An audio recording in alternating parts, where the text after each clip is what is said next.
Ritterstelle erwarteten Nummer 8 John Newbold.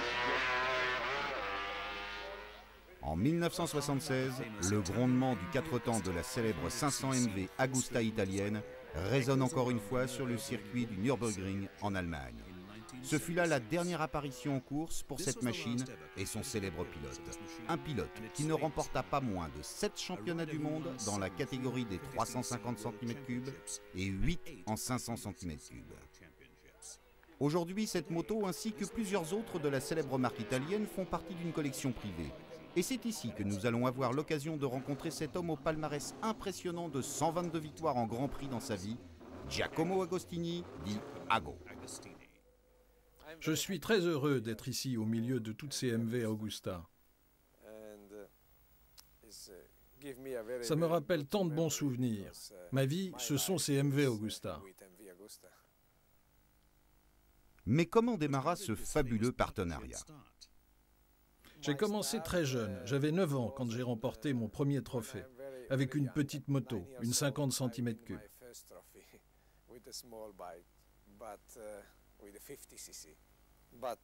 Mais ma première véritable victoire a eu lieu en 52, avec une moto Morini.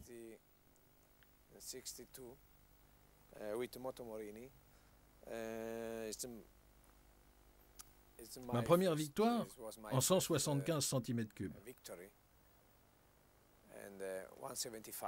Comme la plupart des Britanniques, je l'ai vu pour la première fois en 1965 au Tourist Trophy. Mais on en avait déjà entendu parler, on avait lu des articles concernant. Il avait été champion d'Italie en 250 sur Morini en 1964. Et bien entendu, Agusta cherchait désespérément à signer avec un pilote italien pour faire comme Ferrari et ses voitures. Alors quand Agostini a commencé à faire parler de lui, Agusta ne pouvait pas rêver mieux pour rejoindre Elwood dans son écurie. En 1963, il a gagné sur 175 cm3 sur la Morini. Il avait donc déjà acquis une certaine célébrité en Italie. Les parents d'Agostini s'opposèrent complètement au fait qu'il pilote des motos. Ils lui ont offert une voiture de sport et ont vraiment essayé de le diriger vers les 4 roues dès le début de son intérêt pour la course. Mais je suis sûr que c'est ça qui lui a donné cette détermination, cette volonté de gagner. Il a défié ses parents en pilotant la Morini. Il s'est fait un nom en Italie avec Morini et puis il a rapidement acquis une renommée internationale. La première fois qu'Agostini se classa en Grand Prix, ce fut à Monza en 1974, en 4e position derrière Reed, Duff et Redman. Mais le roi incontesté de l'époque s'appelait Mike Elwood, le pilote d'usine Agusta.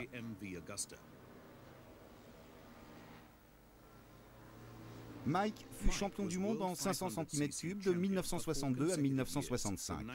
Mike Elwood était une véritable idole à cette époque et l'un de ses admirateurs les plus respectueux s'appelait Giacomo Agostini.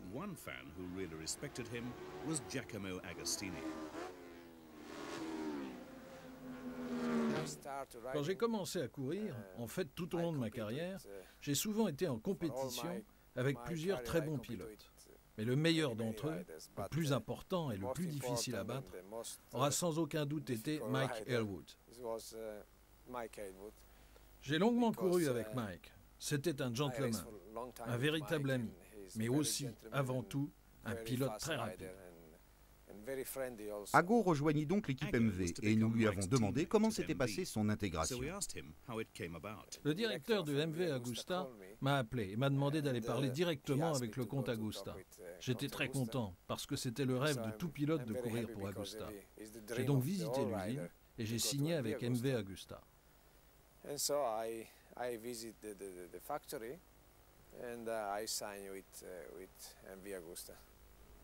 L'une des premières courses d'Ago sur MV eut lieu sur l'île de Man en 1965.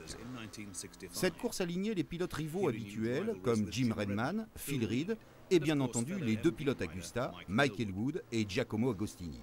C'est également en 1965 que Nick Harris fit ses débuts. Je me rappelle très bien la course des 500. C'était ma première visite sur l'île de Man et aussi ma première participation au Tourist Trophy. Cette course allait devenir légendaire. J'étais assis sur un muret et j'attendais Agostini. Je voulais voir le nouveau héros italien. Il est arrivé mais n'a pas eu de chance ce jour-là. Il est tombé au deuxième tour, la MV s'est couchée.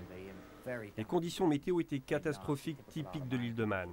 Il n'a pas été blessé, mais la moto était trop endommagée pour pouvoir continuer. Il n'était pas vraiment le meilleur des débuts pour Agostini, mais il avait quand même terminé 3e en 350 et n'était donc plus inconnu du public britannique. Il est ensuite revenu en 66 et a fini premier en 350. C'est là qu'a commencé sa grande carrière au Tourist Trophy. Elwood remporta la course des 500 cm3 et Jim Redman s'empara du titre en 350 sur sa Honda. Mais alors, de quand date la première victoire d'Agostini en Grand Prix? Ma première victoire en Grand Prix a eu lieu à Nürburgring en 350. J'affrontais Jim Redman, Luigi Taveri et Mike Elwood. C'était très impressionnant parce que je connaissais tous ces gens par les journaux. Et quand je les ai battus, je n'arrivais pas à y croire. Je me suis longuement demandé si ce n'était pas un rêve, mais j'avais tout simplement fait une bonne course.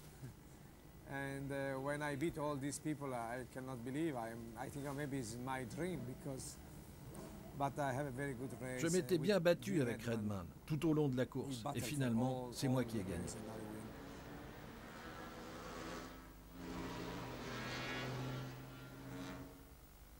Agostini affronta de nouveau Redman en 1965 lors du Grand Prix d'Assen aux Pays-Bas. Mais cette fois, Redman prit sa revanche sur le jeune Italien.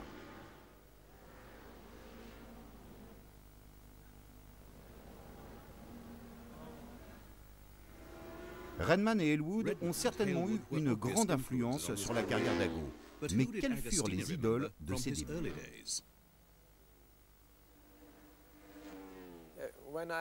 Quand je pense à la course, les gens que j'ai réellement beaucoup appréciés sont Carlo Ubbiali et Gary Hocking. Ces deux motos leur ont d'ailleurs appartenu.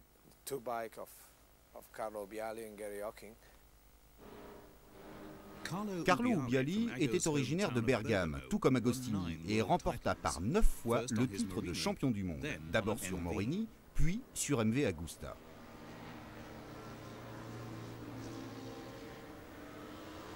Gary Hocking fit quant à lui une brillante mais éphémère carrière au guidon de sa MV privée. Il quitta la moto en 1961 et trouva la mort dans un accident de Formule 1. Il avait en commun avec Agostini d'apprécier tout particulièrement le circuit de l'île de Man. Mon circuit préféré, il y en a plusieurs. Mais j'aime beaucoup celui de l'île de Man, pour son tracé. Pas du tout pour la sécurité, puisque tout le monde le sait, c'est un circuit très dangereux. Mais c'est un plaisir pour le pilote, tant qu'on ne parle pas de sécurité.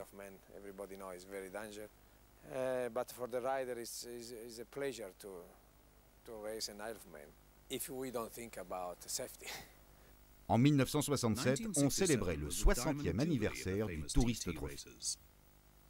67, une grande course du Kiki, probablement la plus grande jamais courue sur l'île de Man. Agostini sur la MV, Elwood sur la Honda. C'était là une confrontation extraordinaire. Agostini pilote alors une nouvelle MV 3 cylindres sur laquelle le manager de l'équipe, Arturo Magni, avec tous ses mécaniciens, travaille depuis la victoire du jeune pilote italien dans la première manche du championnat du monde à Hockenheim. Ils espèrent qu'une meilleure tenue de route va contrebalancer le manque de puissance de la MV face à la Honda 4 cylindres de Elwood. Les mécaniciens japonais ont eux aussi fait du bon travail. Mais pourquoi donc Elwood a quitté l'écurie MV Agusta pour rejoindre le team Honda?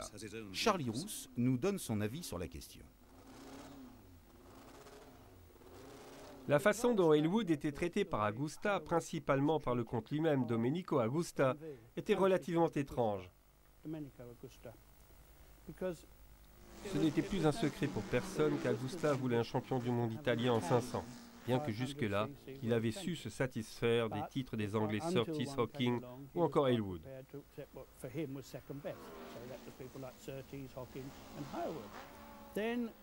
Et puis soudain est apparu Agostini.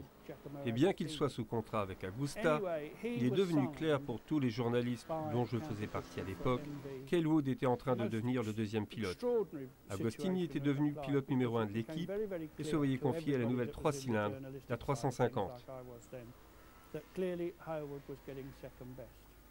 Agostini was up front. He was the named rider for the new 3-cylinder machine, the 350 at first. Alors Mike l'a très mal pris et c'est à contre-cœur qu'il a signé avec Honda. Il n'avait aucun a priori sur les motos japonaises, il était même plutôt heureux chez Agusta. Il appréciait l'atmosphère de l'équipe italienne, tout particulièrement Arturo Magni et les mécaniciens.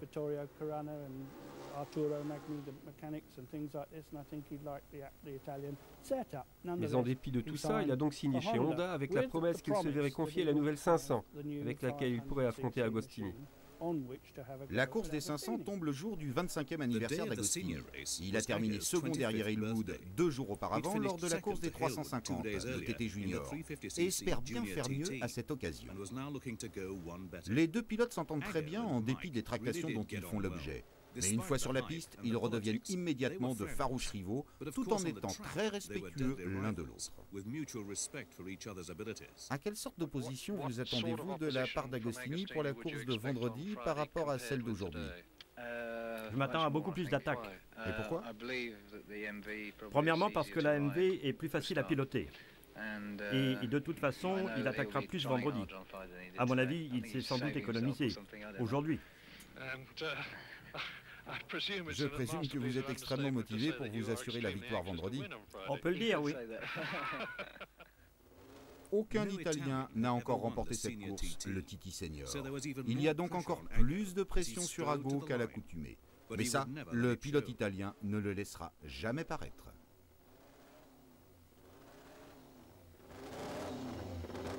Mike s'occupe également de son côté avec certains petits détails, de façon à ne pas laisser le stress l'envahir. Le départ va bientôt être donné et le public s'impatiente. Elwood part en premier. 30 secondes plus tard, c'est au tour d'Agostini. Il ne doit pas permettre à Elwood de creuser l'écart et dans le meilleur des cas, il tentera même de le dépasser. Il lui reste pour cela 364 km de course. 30 seconds later, Agostini with his MV3, all tensed up for one of the most important races in his career. And another scintillating getaway. Hailwood rounds the tricky right-hander in superb style, but from here on, he'll have his work cut out to stave off Agostini's better handling MV. And here's Ago, still 30 seconds behind Mike, but that's with only a mile gone and another 225 to go. Des lignes droites à plus de 250 km/h sur des revêtements pour le moins bosselés. Premier Elwood, deuxième Agostini. Mais laissons à Charlie Rousse le plaisir de nous raconter cette course. J'étais là, et c'est une des courses dont je me souviendrai toute ma vie, parce que le pilotage d'Agostini ce jour-là fut vraiment exceptionnel. Personne ne pouvait s'imaginer qu'il était possible de piloter avec un tel acharnement.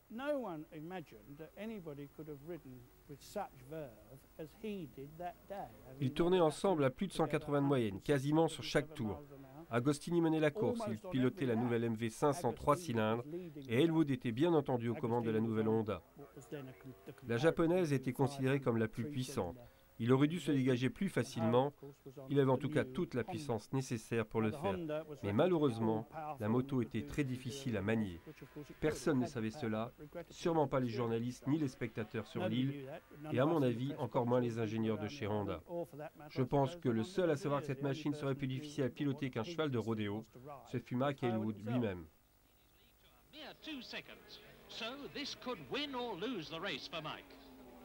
Goggles changed, fuel still going in, and there's Agostini. What a sight! The first two refueling next to each other. But Mike's in trouble. He's frantically hammering up a loose twist grip. This could change everything. So Mike's been lapping it over 108 with a sloppy throttle control. Fantastic! But now this pit stop's losing him valuable time. He's away. His stop, 47.8 seconds. Now, what about Agostini's time? More or less? He's off after 37 seconds. So, as he starts his fourth lap, Agostini leads Hailwood by 12 seconds, but with 113 miles still to go. And leading on the road on lap 2, Hailwood well out in front. Hailwood through Kirkmichael, and he's gaining. Agostini into Kirkmichael, only 3 seconds lead now. La tête de la course change constamment. Agostini mène tout d'abord avec 8 secondes d'avance. Elwood reprend la tête et creuse l'écart en allant repousser l'Italien jusqu'à 10 secondes. Ramsey, Hailwood through Parliament Square to start the mountain climb for the 5th time. Ramsey hairpin, Hailwood absolutely on the limit, almost beyond it in fact. Away up to Waterworks and the Gooseneck, and Mike's inspired. Only he could ride the big Honda like this on a course that's tough enough on any bike. Agostini, 31 seconds later, so Halewood's leading for the first time by 1 second. Agostini, his riding too is inspired. No one has ever given Halewood such a hard ride in the senior, and Ago's first race in the island was only 2 years ago. Tout au long de la course, les spectateurs se trouvent face à un nouveau leader à chaque tour. Mais malheureusement, l'apothéose du tour final n'aura pas lieu en raison d'un stupide problème mécanique.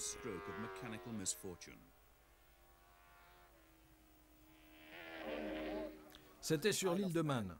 La course avait été très difficile, avec une belle bataille contre Halewood. Et lors du dernier tour, ma chaîne s'est brisée. Je me rappelle avoir pleuré depuis la colline jusqu'à la ligne d'arrivée. Parce que gagner à l'île de Man, ce n'était pas déjà facile, mais en plus en battant Mike Halewood, et je menais de 8 secondes quand ma moto m'a lâché. Une énorme déception.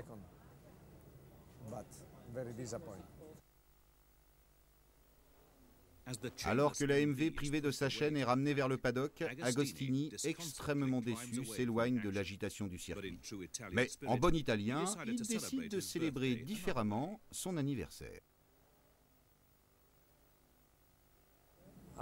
Je ne me rappelle pas bien mon anniversaire, mais je me rappelle très bien avoir délicieusement dîné avec une tout aussi délicieuse jeune fille à la fin de cette journée.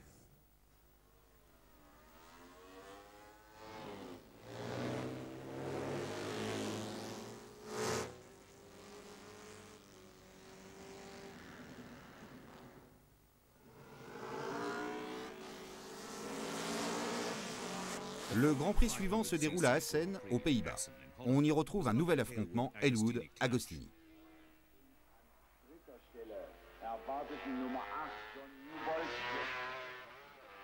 Une lutte qui se répétera tout au long de la saison puisque chacun d'eux remportera 5 Grands Prix sur les 10 organisés. C'est Agostini qui deviendra champion du monde en 500 cm3 grâce à une seconde place supplémentaire. Ce fut là le championnat le plus serré de l'histoire. Après 1967, Honda va se retirer de la compétition. Halewood se retrouve donc au chômage technique et laisse Agostini sans réelle adversité.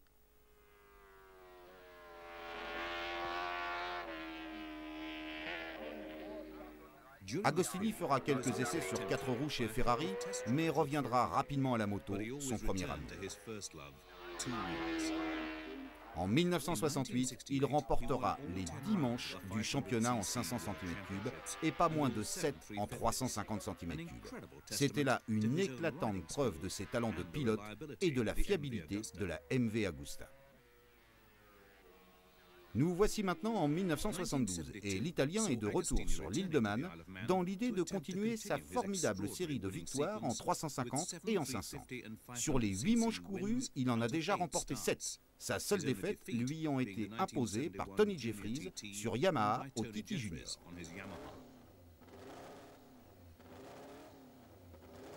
First away in the 350, Charles Mortimer and last year's winner Tony Jeffries. Riders start in pairs at 10-second intervals. Agostini part aux côtés de l'Australien Jack Findlay. Mais personne n'est capable d'égaler pour l'instant l'alliance magique du pilote italien et de sa nouvelle MV. Ago fait encore une fois une nouvelle démonstration de pilotage, de puissance et de maîtrise lors de cette 9e victoire.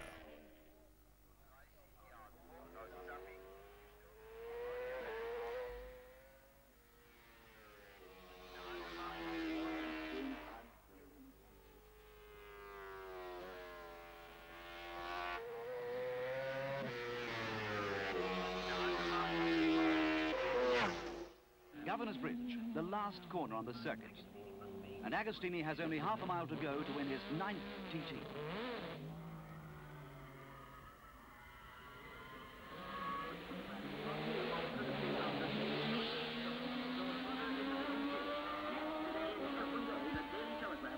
He crosses the line with a new 5-lap race record to his credit.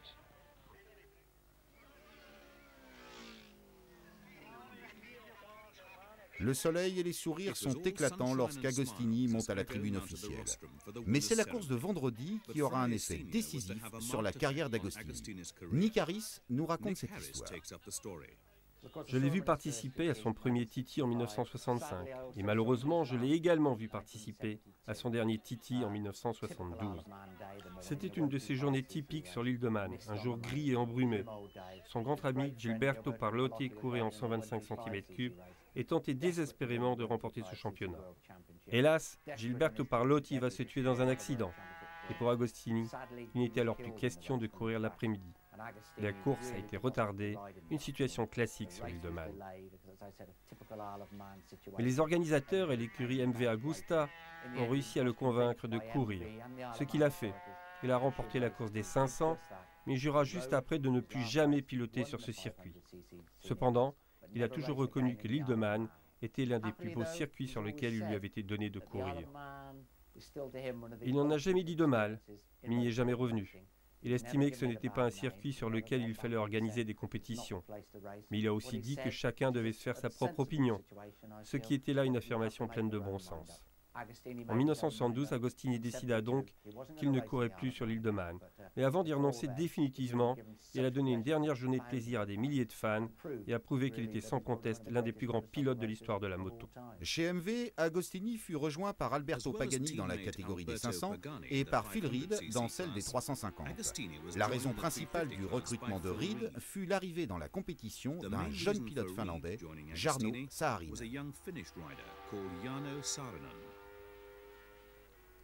Quand j'ai rejoint l'équipe MV, Agostini s'est senti menacé. Il a craint que son opinion ne soit plus la seule à être écoutée. Moi, pilote britannique, et persuadé de pouvoir le battre, j'arrivais sur son terrain.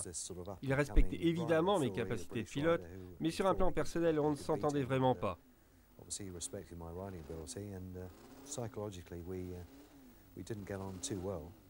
On gardait donc nos distances, mais je le considérais avec beaucoup de respect parce que c'était vraiment un excellent pilote. Dès que le départ était donné, il attaquait et restait brillant tout le long de la course. D'après moi, seul Halewood était en mesure de l'égaler.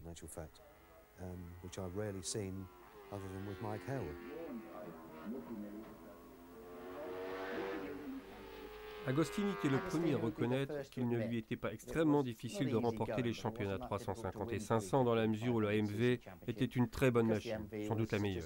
Ce n'est que vers 1972, quand Saarinen est arrivé sur sa Yamaha 350, que les choses se sont compliquées. C'est lui qui le premier a commencé à faire passer de très mauvais moments à Ago, mais pour moi, Ago en fut ravi. La course devenait ainsi bien plus intéressante. Phil Reed a ensuite rejoint l'équipe MV en 1973, ce qui a donné un deuxième adversaire de taille à Ago, tant sur la piste qu'en dehors. Ils ont tous commencé à faire des courses vraiment spectaculaires.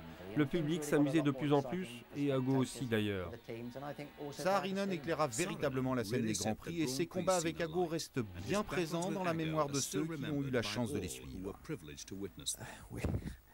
On a fait quelques courses fantastiques. On se battait avec les deux MV contre Saarinen, qui était vraiment un pilote d'exception.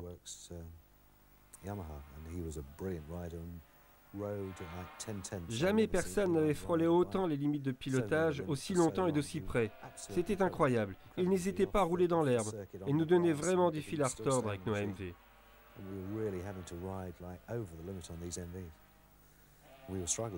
C'est à ce moment-là que l'usine a décidé de préparer les nouvelles 4 cylindres pour nous redonner plus de chances de succès.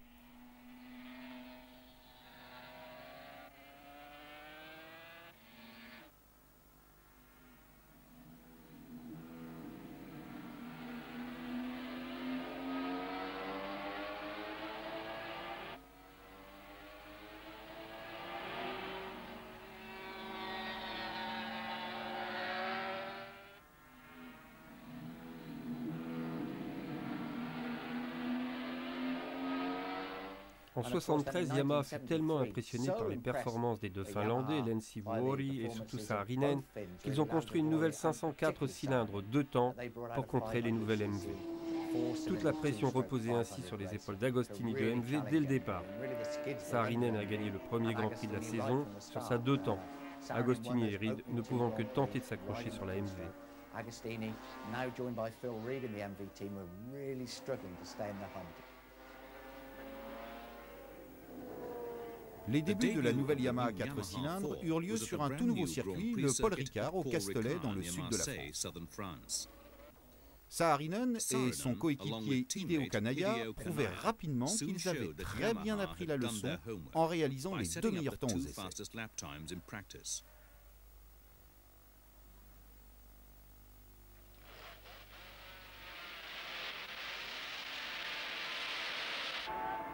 Quand le drapeau du départ s'abaissa, c'est Phil qui sortit le premier, suivi de près par Agostini et Saarinen.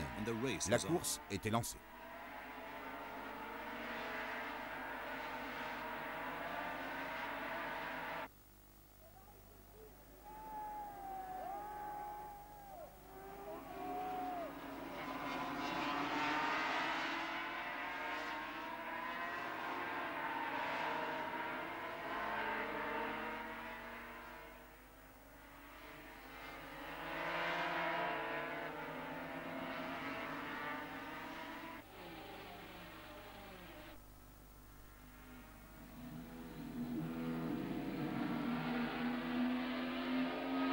À la mi-course, le Finlandais gardait toujours une sérieuse avance, alors qu'il semblait évident qu'Agostini poussait sa machine à la limite.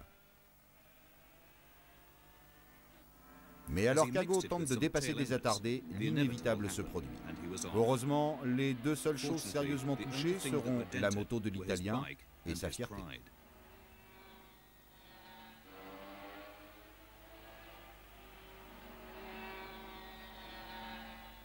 L'équipe MV Agusta décide de ne pas rester sur cet abandon.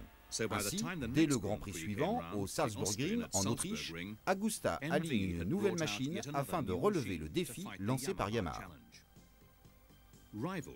Des rivaux peuvent être de bons amis, et ce n'était un secret pour personne qu'Agostini appréciait les défis et le caractère audacieux du jeune Finlandais. Ils plaisantaient ainsi souvent ensemble.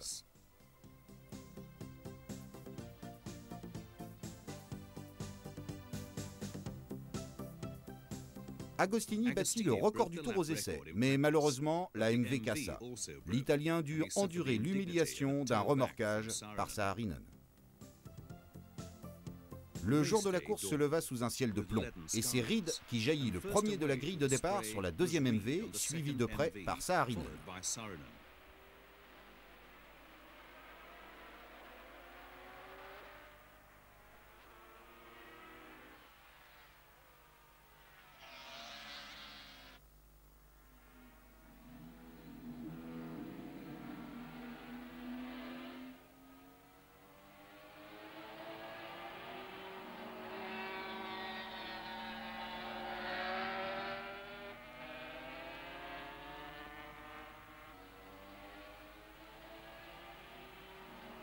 La MV d'Agostini va le lâcher une fois de plus.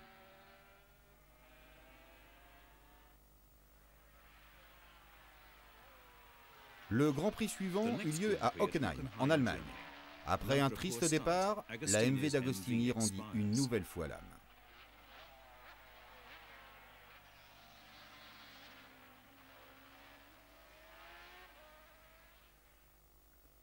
Lors de la course des 500, la MV d'Agostini fit des caprices au départ, mais il put revenir rapidement pour rejoindre son coéquipier et Saarinen en tête de la course. Laissons à Nick Harris le soin de nous raconter la fin de l'histoire. Cela aurait dû être la plus grande saison de tous les temps, en 500 cm3. Mais soudain, tout s'est transformé en une terrible tragédie. En 1973, à Monza, Saarinen et Pasolini se sont tués pendant la course des 250. Le Grand Prix d'Italie a donc connu une fin tragique, alors qu'il devait devenir le théâtre du plus beau des affrontements entre Yamaha et MV, Saarinen et Agostini. Et par la suite, des tractations se sont organisées en coulisses avec Ronnie Gould, ancien champion du monde sur 250 et manager de l'équipe d'usine Yamaha. Depuis des mois, il manœuvrait pour faire venir Agostini chez Yamaha, ce qui posait beaucoup de problèmes en Italie. Au début de l'année 1974, la grande nouvelle a été annoncée au cours d'une conférence de presse. Personne n'était au courant. Agostini et Gould ont alors annoncé que le pilote italien courrait sur Yamaha en 1974.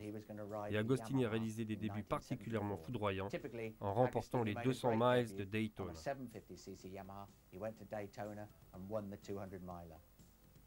Daytona n'était pas un Grand Prix comptant pour le championnat du monde, mais au fil des ans, l'épreuve était devenue la course d'ouverture de la saison pour les équipes d'usine. Les années 70 furent la seule période durant laquelle les pilotes européens vinrent se mesurer aux Américains, ces derniers étant trop impliqués dans leur propre championnat pour se déplacer jusqu'en Europe. Agostini dut s'habituer à piloter une nouvelle moto équipée d'un moteur 2 temps, alors qu'il était habitué jusqu'ici à sa MV Agusta 4 temps. Il dut composer avec une nouvelle équipe, de nouveaux mécaniciens, et en Amérique, il rencontra de nouveaux adversaires comme Roberts, Castro, Romero ou encore Nixon. La pression était réellement très présente.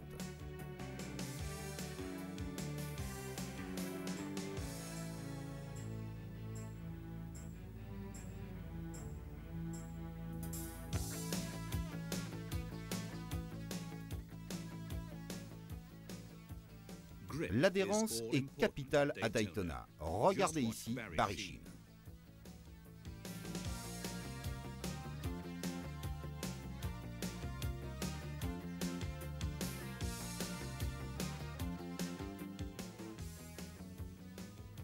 La course n'aurait pu mieux se dérouler pour Yamaha et Agostini, même si ce dernier en avait lui-même écrit le scénario. Un bon départ, un peu de suspense à la mi-course et une finale superbe, avec une victoire à la clé. Bon résultat pour sa première sortie sur Yamaha. Mais qu'est-ce qui avait donc poussé Ago à faire ce choix capital? Je suis passé de MV à Yamaha parce qu'il était temps que je change. On voyait que les 2 temps devenaient de plus en plus puissants. C'était des moteurs très légers, alors que les 4 temps étaient beaucoup plus lourds.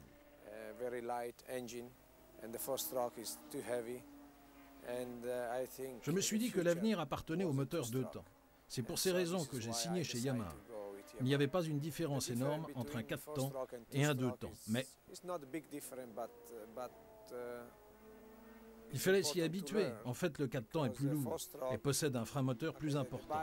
Avec le 2 temps, quand vous freinez et que vous essayez de changer de vitesse en même temps, la moto ne s'arrête pas. With a 2-stroke, when you go to braking and you try to change the gearing, the bike doesn't stop. But mais ce n'est pas un énorme problème parce que de très gros progrès ont été accomplis en termes de freinage. Et par exemple, maintenant, plus personne n'a besoin du frein moteur parce qu'on a des freins très performants.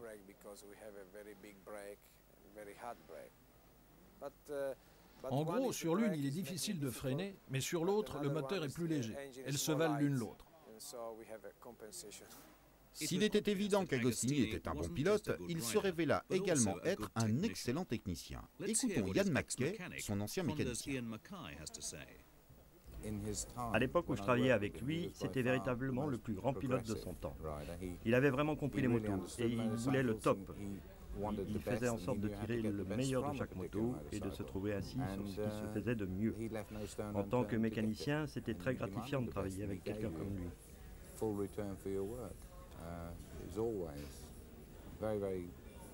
Il était très technique, il connaissait les moteurs, les systèmes de suspension.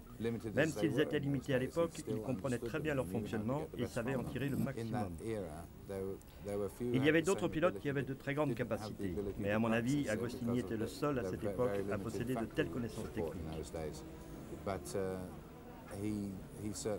Il connaissait indubitablement les aspects techniques, et quand il ne les connaissait pas, il s'y intéressait, finissait par tout savoir, et trouvait toujours une solution.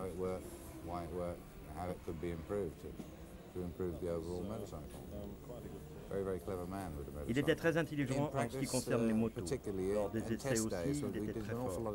À l'époque où je travaillais pour lui, nous avons fait d'innombrables sessions d'essais et il insistait toujours pour en faire plus. Je suis allé sur tous les circuits avec lui et la Yamaha 350. C'était toujours la même chose. Il voulait faire des essais, recommencer encore et encore. Il était d'une précision absolue. Il savait, avant les résultats, s'il avait bien tourné ou non. Et s'il y avait un problème, il exigeait de nous qu'on soit capable de lui apporter une solution. Il enregistrait tout. Tout était consigné, noté. C'était pour lui le meilleur moyen de progresser. Il notait comment les suspensions s'étaient comportées, si l'embrayage était au point, de quel numéro de moteur il s'agissait. Il savait tout. C'était vraiment un grand professionnel. Agostini connaissait toutes les configurations moteurs et les différents rapports de boîte de vitesse. Il était ainsi capable de déterminer ce qui n'allait pas. Tout devait toujours être fait à la perfection et rien n'était jamais laissé au hasard avec Ago.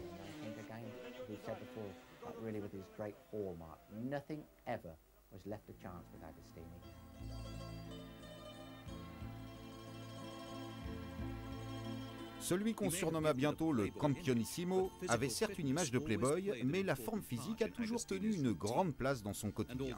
Et bien que les motos aient joué un rôle prépondérant dans sa vie, il n'a jamais limité celle-ci à l'unique univers du deux roues.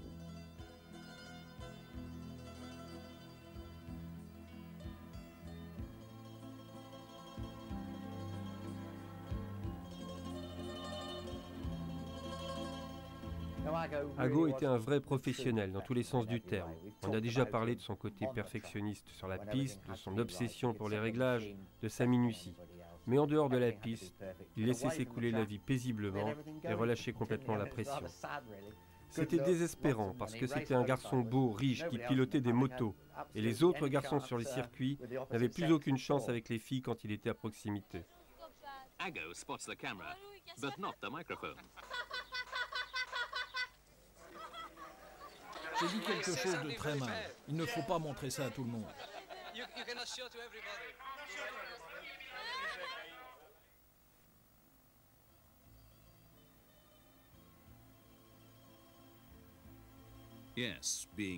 Et oui, être beau, jeune, riche et champion du monde peut procurer certains avantages.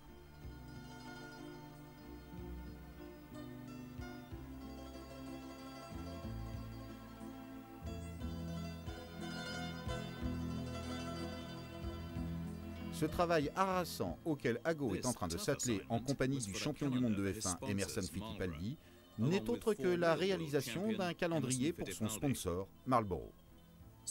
Ago et Emerson se retrouvent donc tous deux à Saint-Tropez, pour le moins bien entourés. Mais pour une fois, ce n'est pas Agostini le centre d'attraction.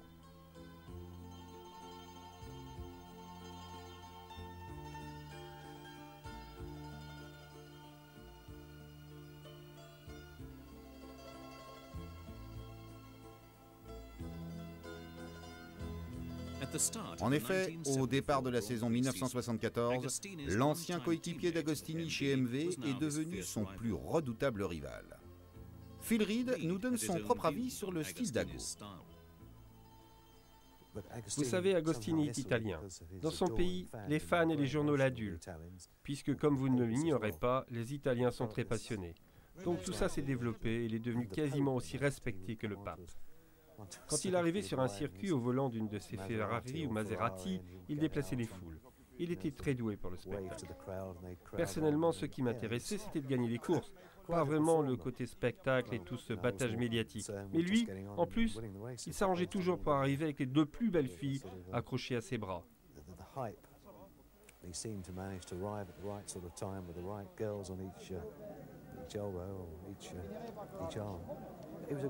C'était un grand sportif, pas de doute là-dessus, mais c'était aussi un personnage attachant.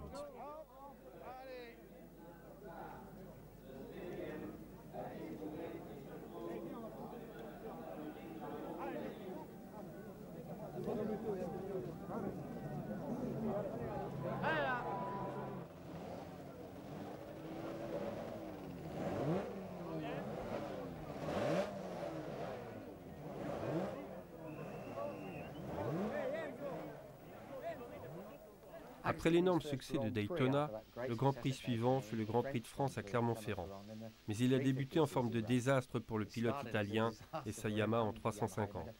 Ago nous a fait un départ catastrophique. Je crois qu'il était 15e à la fin du premier tour. Mais ensuite, il a poussé le 2 temps au maximum et a fini par remonter tous ses concurrents les uns après les autres et par remporter la course pour le plus grand plaisir de Yamaha. C'était un début victorieux pour Yamaha et pour lui en championnat du monde.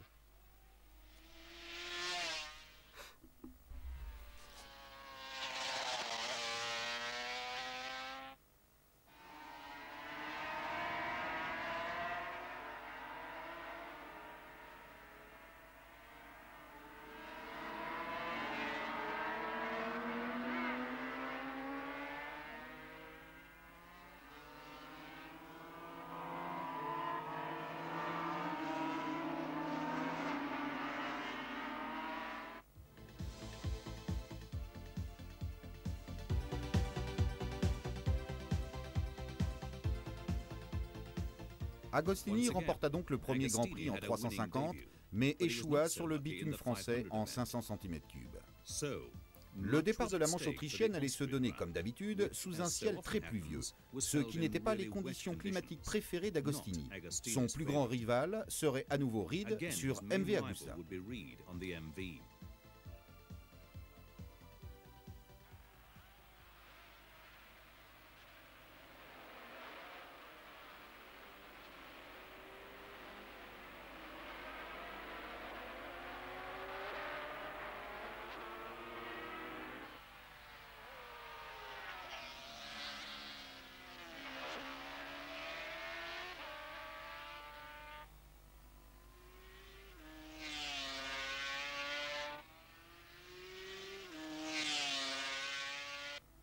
Cette fois, c'est la moto de Reed qui va lâcher et la victoire reviendra à l'Italien.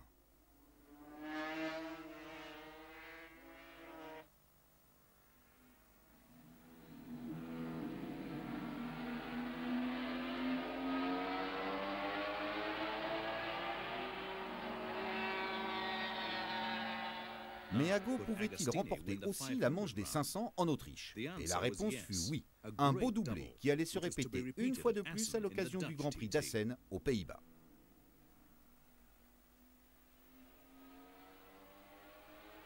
Le Grand Prix d'Assen a prouvé qu'Agostini s'était bien habitué à sa Yamaha 2 temps. Il a gagné la course des 350 et celle des 500. Un beau doublé. À présent, il était vraiment au point avec sa Yamaha. Ça lui a pris un peu de temps de régler les caprices du 2 temps, mais une fois la chose faite, la moto est devenue véritablement redoutable.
Good ride, no problem?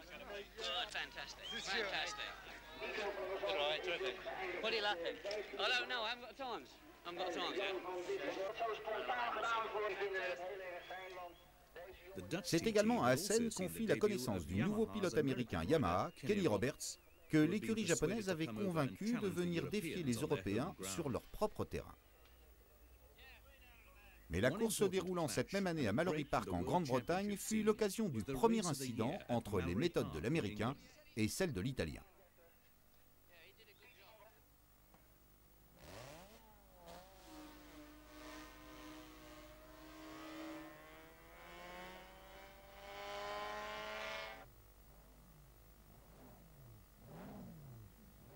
Reed était là, et bien qu'Agostini semblât aussi calme et serein qu'à l'ordinaire, ce n'était un secret pour personne que l'Italien n'aimait pas ce genre de course sur un aussi petit circuit. Il courait cette épreuve pour faire plaisir à ses sponsors et à ses fans.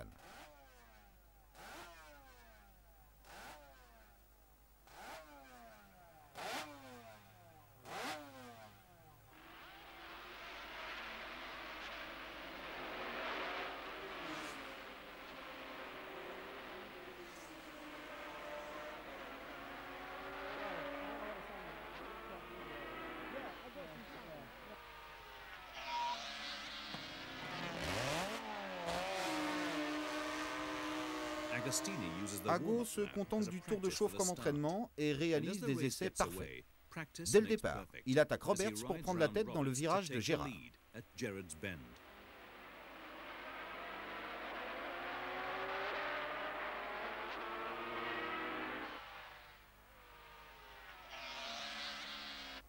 L'épingle à cheveux de Mallory. Agostini aborde le virage sur sa Yamaha. En arrière-plan, un pilote chute. Comme nous l'avons déjà dit, tous les pilotes n'appréciaient pas Ago. Voici comment Nick Harris voit les choses. Ago avait des détracteurs très injustes en Grande-Bretagne. Dans les premiers temps, il fut considéré comme le gars qui venait défier le dieu, Mike Hailwood.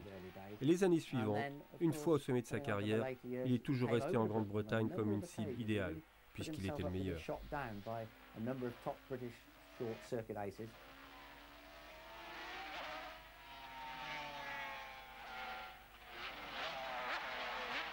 Les dangers des petits circuits courts sont bien illustrés ici et ce genre de résultats, souvent inévitables, se produisent quand on pratique une course aussi serrée. Ici, c'est le pilote MV Gianfranco Bonera qui tombe après avoir fait un tout droit. Si Agostini n'était pas très populaire à certains endroits, chez lui, en Italie, c'était devenu un héros national. Quand Agostini participait à une compétition dans son pays, les organisateurs pouvaient compter facilement sur 10 à 20 000 spectateurs de plus, sans compter les spectateurs pirates, car l'ingéniosité des Italiens dans ce domaine n'est plus à démontrer.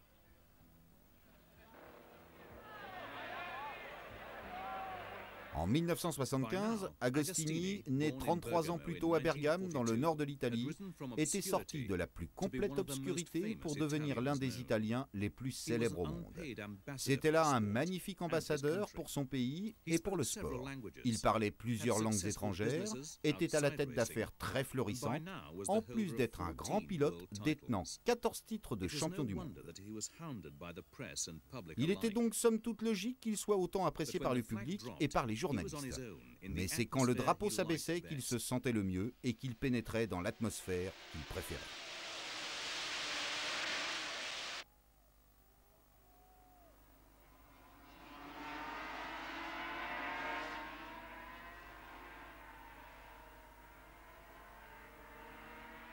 Ici, au Grand Prix d'Italie, en 350 cm3, il explique au jeune pilote français Michel Rougerie qu'il faut prendre les choses avec sérénité. Ago aimait se faciliter la vie. Il prenait les trajectoires les plus simples et allait juste assez vite pour gagner.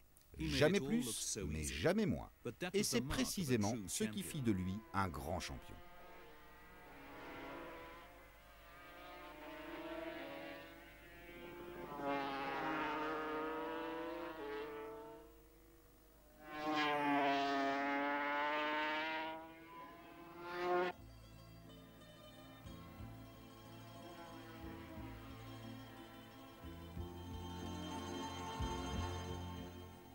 Encore une victoire pour Ago et elle ne pouvait avoir lieu à un meilleur moment que devant ses fans et chez lui. C'était la course des 350 et comme d'habitude, elle allait être suivie de près par la course des 500. Un défi que les pilotes d'aujourd'hui, pourtant autrement mieux payés, ne relèvent plus, mis à part le phénomène Spencer. Oui, c'est difficile, mais j'ai toujours aimé courir les deux courses. Peut-être que je suis plus fort que les pilotes d'aujourd'hui. Non, je rigole, mais j'aime les deux catégories, c'est vrai. Parce que quand on a fini une course, on n'a pas le temps de se reposer et on enchaîne sur une autre. On pilote de 9h du matin à 5h de l'après-midi. C'est très dur, mais j'aime ça.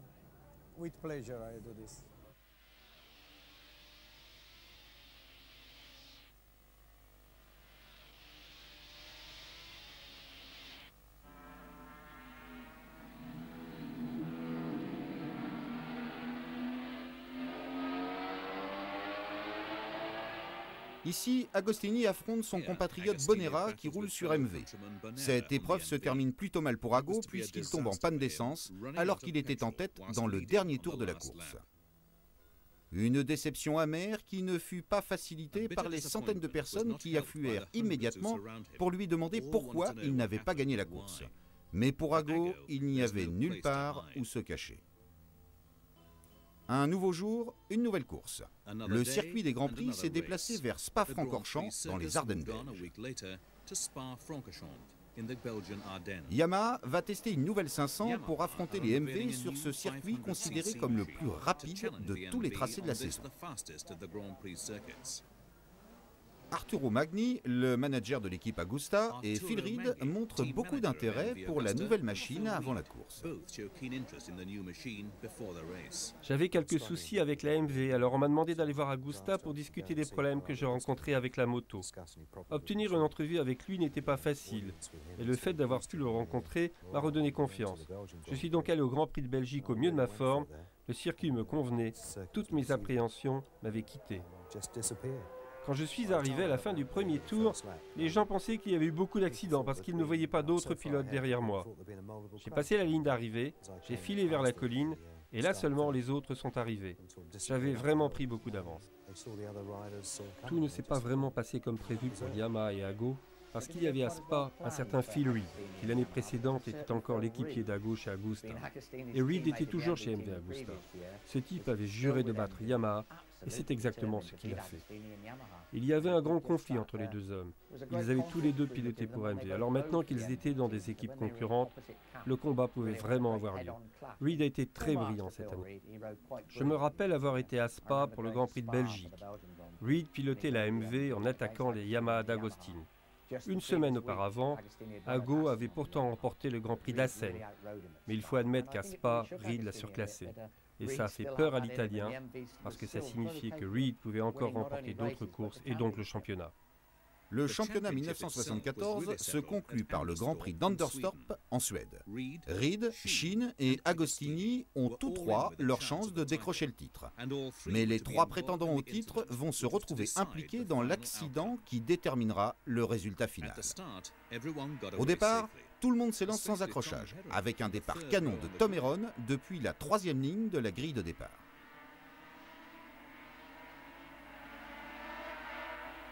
Alors que le peloton arrive à l'extrémité du circuit, Sheen tombe sur sa Suzuki et fait chuter Agostini.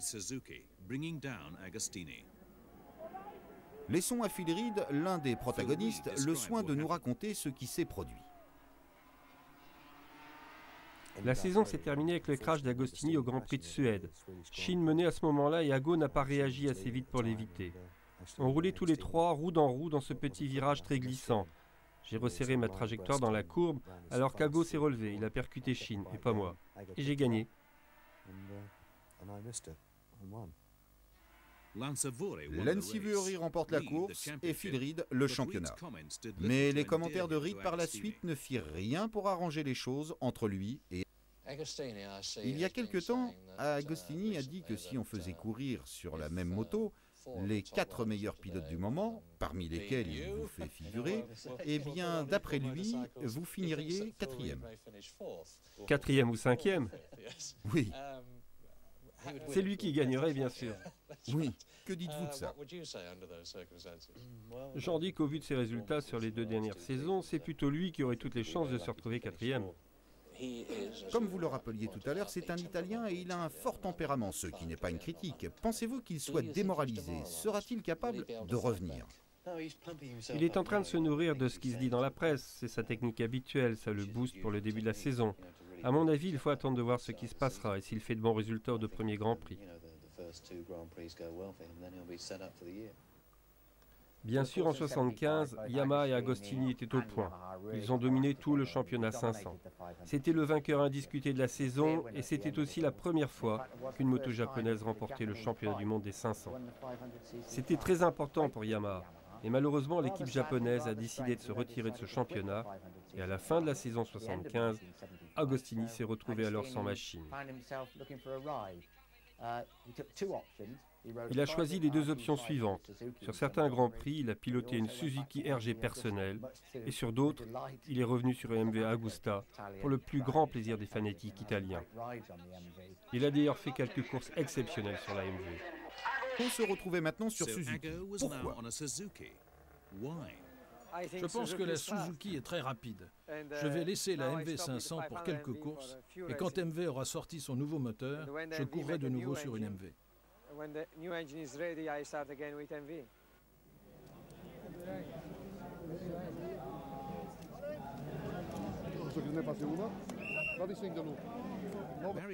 Barry Sheen était avec Reed le concurrent le plus dangereux d'Ago.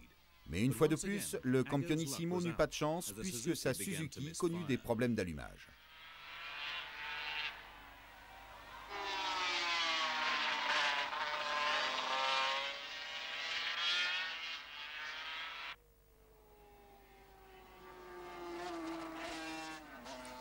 Lors du Grand Prix d'Assen, la Suzuki serra un piston. Les choses ne se passaient décidément pas comme prévu. Quand Ago arriva au Nürburgring pour le Grand Prix d'Allemagne, il s'était inscrit à la fois avec la Suzuki et la MV. Finalement, le jour de la course se leva sous un ciel pluvieux. Agostini décida que la facilité de la machine italienne compenserait son manque de puissance face aux Japonaises. Personne n'oubliera jamais l'épreuve du Nürburgring en 1976, qui, malgré les conditions météo épouvantables, a parfaitement convenu au pilotage d'Ago et à la MV. L'Italien atteignait là la perfection dans sa technique de pilotage. Ce Grand Prix a été l'un des tout derniers courus sur le circuit de Nürburgring. Ce fut également la dernière fois qu'Agusta remportait un Grand Prix. Cela a vraiment été une journée exceptionnelle ce jour-là en Allemagne. Si cela a aussi marqué la fin d'Agostini en tant que pilote et vainqueur de Grand Prix, quelle façon extraordinaire pour lui de terminer ainsi aux commandes du MV Agusta. Je pense que personne, même pas lui, n'aurait pu imaginer une meilleure fin.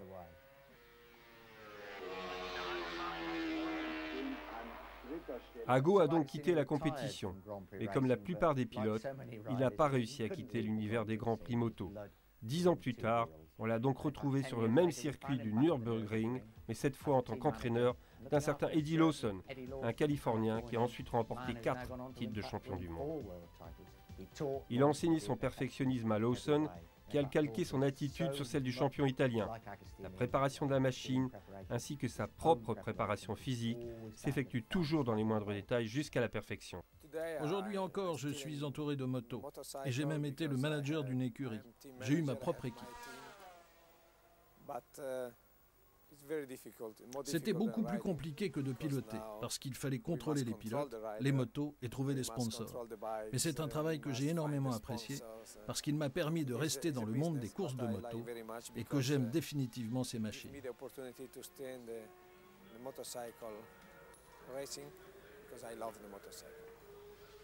Son amour des motos le conduisit même à retourner sur l'île de Man en 91 pour y réaliser un tour de présentation sur la légendaire MV.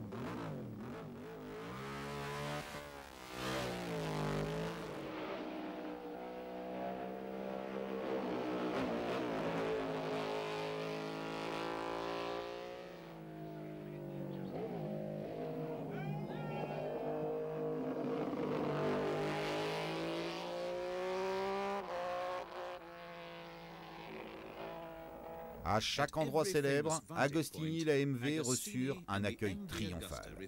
Les fans aiment les vrais champions.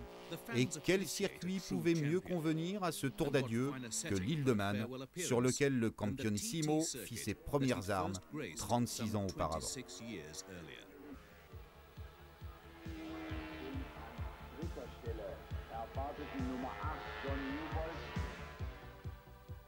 Agostini était un vrai professionnel dans tous les sens du terme.